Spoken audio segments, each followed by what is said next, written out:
What's up, gamers? Dreamcastguy here, and this is my brutally honest review for Outriders. Now, I want to start things off by just confessing that this game is way more fun than I expected. After playing the demo and looking at a lot of the trailers and stuff, it seemed like this game might be particularly bland, when in fact, this game is actually surprisingly fun. It does still have some core issues. It is definitely incredibly easy to exploit. I mean, the game itself is downright broken in certain aspects, but I can't quite hate it. So in this video, I want to look at every aspect of it, the glitches, the glamour, and the flat out stupid story to see if it is actually worth your time. Now, as I record this, I have already managed to finish the main story. I've done some of the in-game content. I've finished nearly every single side quest, and I was one of the first people in the world to hit max level. So I want to try and look at the different aspects of this and objectively tell you if it is good or bad, because I am kind of blown away by certain pieces of this experience. Now let's start things off in a more positive light, because while I do have some major problems with Outriders, it is interesting that they managed to nail the most important piece of all, which is the gunplay. So this game is a looter shooter. If you've never tried a looter shooter, the essential concept is that you keep killing bosses again and again, slaying monsters, hunting down targets, and they have a chance to drop different randomized loot, pieces of armor, huge shotguns, stuff that's going to make you able to improve your character piece by piece. And this randomization of it, the fact that you have no idea what next piece of gear you're going to get, it's kind of the addictive nature to it. But all of this relies on the gameplay itself being fun. It doesn't matter how great the purple gear is, how much you manage to upgrade yourself. If it's boring, nobody's going to play it. And thankfully, Outriders, it manages to completely capture impact. It feels so freaking great just to run around sometimes and nuke people. Whenever you're in one of those situations where two of your buddies are actually being pinned down by a particularly giant elite, and you manage to slam that perfect freaking headshot and see a baddie's brains get turned into confetti, only to instantly reload and get that next huge life-saving shot. It is an impact. It manages to have that real heavy weight that makes it where you feel like these fights matter. It feels so good to kill enemies in this game. And part of the reason for this is the magic. Now, the biggest thing that's supposed to make Outriders different from other looter shooters is the fact that this takes place in space. We get to make our own custom hero, and while you're running around, you get these special abilities. Yes, you're able to use pretty much any gun in the game. You can play however you want, but the major difference is that there is a lot of magic. Your character gets a chance to choose between 4 different classes of hero.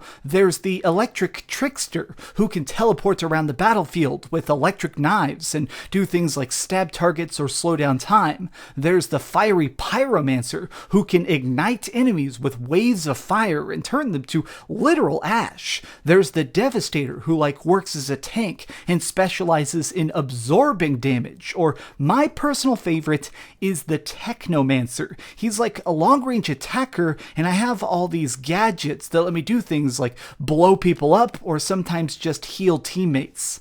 Now, here's the thing, is that this game is very heavily built around the idea of online play. In fact, you cannot play it offline. Even if you're playing by yourself, even if you decide to complete the entire storyline completely solo, you need to be connected to the internet. But here's the weird part of it.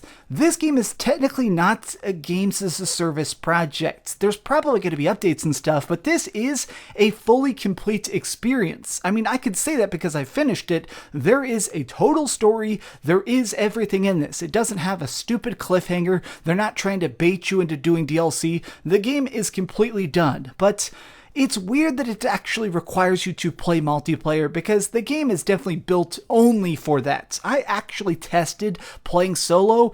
It doesn't really work. Difficulty-wise, it's possible to beat this game by yourself, but what I mean is that there is a ton of enemies. A lot of times these encounters have hundreds of individual foes, monsters crawling up out of different crevices, huge beasties that are using their own freaking explosives and stuff to try and knock you off the map. When you're by yourself, having everybody only target you It's clearly not what this game was designed for. It's clearly made for you to play this with either 2 people or 3 people at once. But this is also why it's kind of interesting, because everybody has their own different magic class. Now let's talk a little bit more about the abilities, because yes, you see that there is a lot of different rocket launchers, craziness in this game, but let's talk about the abilities, because I feel like this is where the meta exists. This is what makes the game feel the most special, which is the special abilities. So in this, you get a chance to pick 3 different skills. As you level up, you keep unlocking new of these different techniques that let you do things that are different and unique to your class. Like I can do things like freeze people. My partner here, he was able to do things like create this bubble of stopped time. That way we could trap a particularly dangerous enemy in a way that makes them completely null and void and easily just shoot them in the head again and again. Now these abilities are interesting, but it also brings me to one of the major issues I have with this game, which is that the leveling system itself feels strange at times. So as you level up, you keep getting these skills, but there's also a talent tree. So there's different specialities as to how you want to choose to tune your character itself. You can make it where I liked being a sniper rifle person, but I also decided to experiment as an assault rifle technomancer. So I go into the tree itself, and you can put points into straight up bonus damage, an ability to have extra armor, or even things that just make it where more assault rifles will happen to drop. These talent trees though, the weird part of them is that you don't get a point every single level. Like, it's very, very random that you can go up to level 30, but you only get skills up to level 22, and you only get these talent points every 2 or 3 levels. It's just so sporadic. Like, parts of this seem like it's not particularly tuned, but I guess that's kind of the point, is that once you get to level 30, you can easily make this tree and reset it whenever you want. But I want to talk a bit more about the combat and some of the problems with it before we get into the incredibly deep crafting system. So battles in this game are pretty fun at times. Like, for the most part, I definitely enjoyed a lot of those opening encounters. The first time you encounter a new beastie, there's like some sort of like spiny mutant freak. We are on an alien planet, and part of the plot line is that there's this storm that seems to be hyper-evolving things. Humans that are caught in it are either killed or they're turned into gigantic magical freaks like us and our heroes, but this goes for the monsters themselves. Things that were probably like cute alien squirrels and stuff are now gigantic, hungry alligators. Well, the reason this is weird is because this is a very, very, very, very repetitive game for huge chunks of it. Like, there's like 12 different enemy types. Once you get used to the 4 different kinds of sniper, the couple of people that can hit you with axes, and then the 3 different kinds of monsters, it becomes incredibly stale. Now, part of this is because everybody behaves the exact same. Like, if you run into this spitting guy, the first time you fight the brood mother, you're like, wow, this is such an interesting creature. It's like able to shoot acid. It's like an organic sniper. That's so freaking great. But the 100th time you fight this guy, it's very difficult to care. Like, even if you are managing to get some very, very good loot out of it, it becomes stale that you have to hit these same enemies with the same mechanics repeatedly for so many hours of this game. And you know what kind of annoys me the most is that they reskin them. Like, when I'm in a gigantic forest temple, there might be a mossy freaking golem that's trying to chase me around, but then I go to the desert and that exact same guy is out there, but now his skin palette makes him look a little bit fiery. Like, you fight the same guys again and again and again, and it makes it where for the first like 5 hours of this game, it's incredibly exciting. You have no idea what's coming next. It's just so mysterious as to, oh my gosh, what could be coming over the next horizon? But then eventually you see that everything is incredibly paper thin. It took me about 14 hours to finish this game, and within the first 4 hours, I'd seen everything that's ever going to exist. Now, this issue itself is kind of unique because typically looter shooters manage to have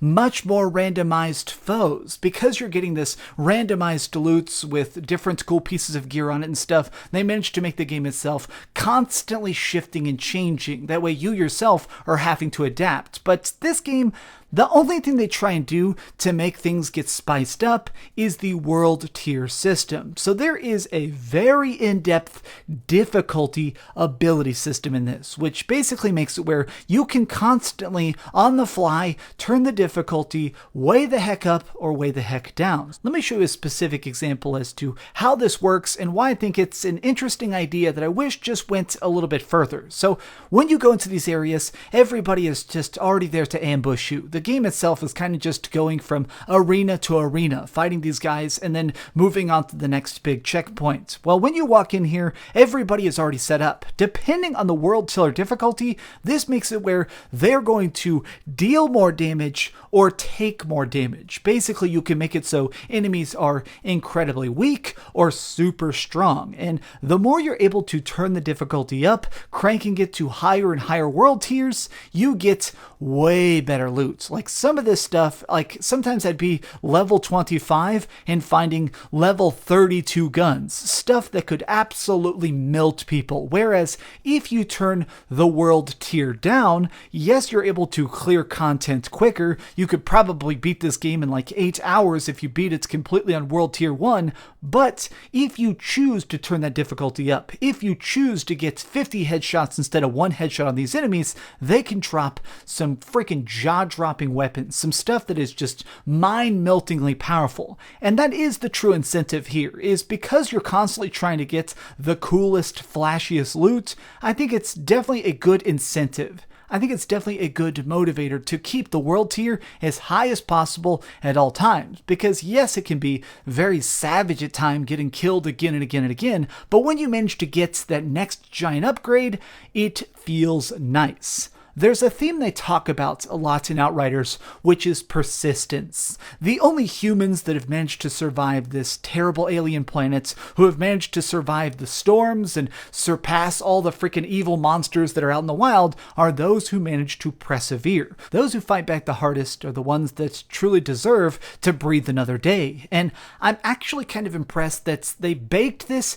into the gameplay itself. It feels really appropriate to sometimes have the difficulty a little bit too high and die again and again and again, because then it feels good when you finally achieve that victory. It feels at least fitting of this freaking nutsoid universe. Now let's talk about the crafting system, because this is definitely one of the most unique aspects of the game. So when you get these cool legendaries and epic guns and stuff, they're visually very, very impressive, but what's more important is how they work. So initially, every gun has either one ability or 2 special abilities on it, making it so you can do stuff like if you shoot somebody that gets poisoned, or something like it'll make it where one of your special abilities is boosted slightly, making it so my freeze attack also makes an extra wide range. But when you choose to go back to town, there's a vendor that allows you to tinker with very technical aspects of these guns, actually making it where you modify each of these perks. Now, these are definitely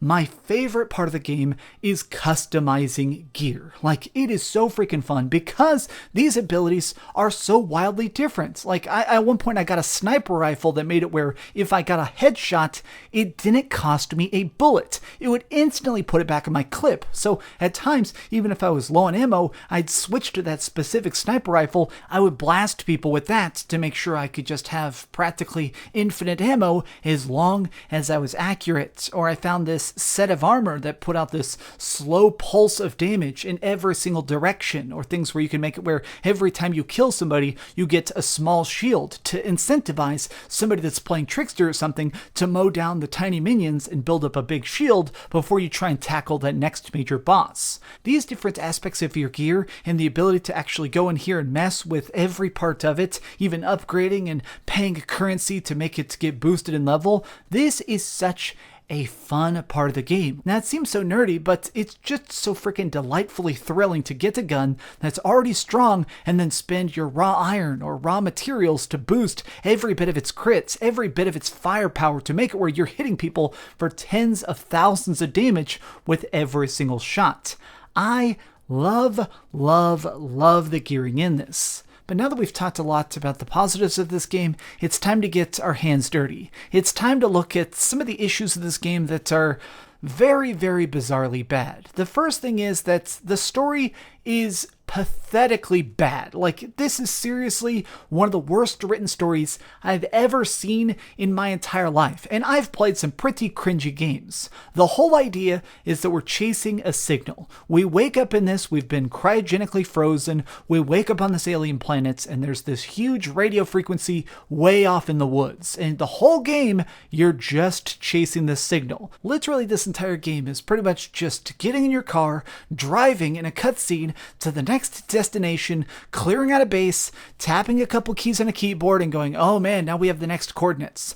The story is so freaking awful. Now, part of this is because the last 40% of this game, I'm not even joking, the last 40% of this game, there stops being any sort of other characters pretty much. At the very end of the game, you just start reading diary entries. You literally walk to a place, you read notes about like frequency or history, and then you go to the next place. They stop having cutscenes, they stop having acting, they literally just read out loud like, oh man, there was a big battle here. Then you go and fight a boss, and then you go to the next part, it goes, oh man, there was also a huge city right here.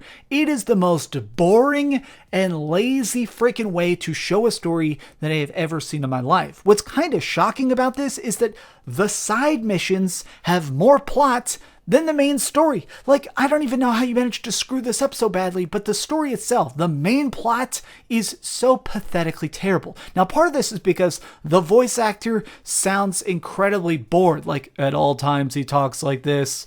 Oh man, I have to go destroy this base. Like, I hate when a character who is supposed to be the hero doesn't even care about being the hero. Like, bro, if you're this annoyed about saving people, crawl back into your cryopod and shoot yourself into space, because my god, the bad speeches, the flat voice acting, the random characters, like, there are so many times where somebody will join you for like 3 missions and then just disappear. And I can't even remember a single character's name. Like, everybody comes and goes so much, there is zero emotional ties. I don't care about this world. I don't care about the anomaly and the storm and all the people being melted. I'm just here to shoot some people and get some loot. This game is shockingly repetitive when it comes to the gameplay itself, but it sucks that it also manages to transcend into the plot. The fact that the story just keeps hitting the same beat again and again and again is a gigantic disappointment.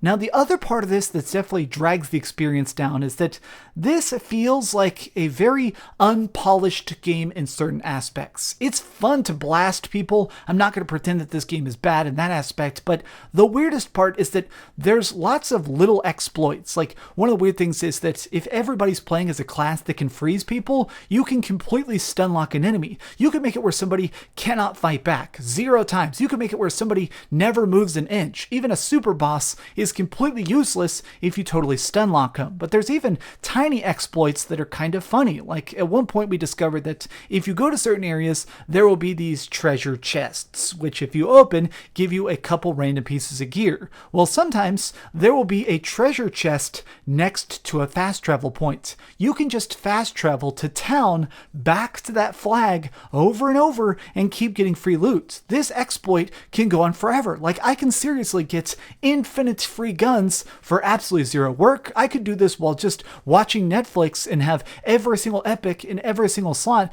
while doing 0 work, while actually fighting 0 bosses. And to me, this is such an obvious oversight. It's clear that there is this definite lack of tuning to this game. It seems like they just didn't properly test it, or that they were just trying to rush it out. And that lack of polish is a bit annoying at times. When you're out there in the field trying to blast people and you have a stupid glitch that doesn't let you revive, or times where you get stuck in a wall, or 3 little tiny enemies have pushed you into a bench or something, those tiny glitches, they start to add up. It makes it seem like this game, as fun as they manage to make certain parts of the gameplay itself, as good as it feels to unleash a gigantic special attack and stuff, it is incredibly a mood killer when you manage to get completely screwed over by something that is not your fault. This game is confusing at times because it manages to feel so high budget and low budget at once. It feels like an indie game, but it's by a huge studio. I don't know how they did this, but half of this game is fantastic. Half of this is better than fantastic. Some of this stuff is some of the best looting shooting I've played in many, many years, but the other half of this game is just a complete freaking mess. Okay, so we've heard some good and some bad, but let's go over the ratings board and put a big number on it. I am giving Outriders a 7 out of 10. If you're craving a good shooter, if you're craving something that lets you play stuff online with your buddies, that can have you spend a couple hours mowing people down, getting some crazy upgrades, and maybe figuring out a new style of play, this game is definitely for you. It is on Game Pass if you happen to have an Xbox, and that's where I played it. It's a good freaking experience. If you happen to just pick it up, you're probably going to have a good time for at least a day or two. Thanks so much for watching, gamers. If you enjoyed this video, please give this video a thumbs up, share with your friends, and subscribe if you haven't already. But do me the biggest favor of all, and keep dreaming. I want to actually do a special thank you. I beat this entire game co-op with a random New Zealand guy, so much love to you, my New Zealand brother. He was on voice chat. We beat this game in one huge sitting. It was such a freaking interesting, fun, unique time. So you rock, dude, and good luck on the underside of the planet.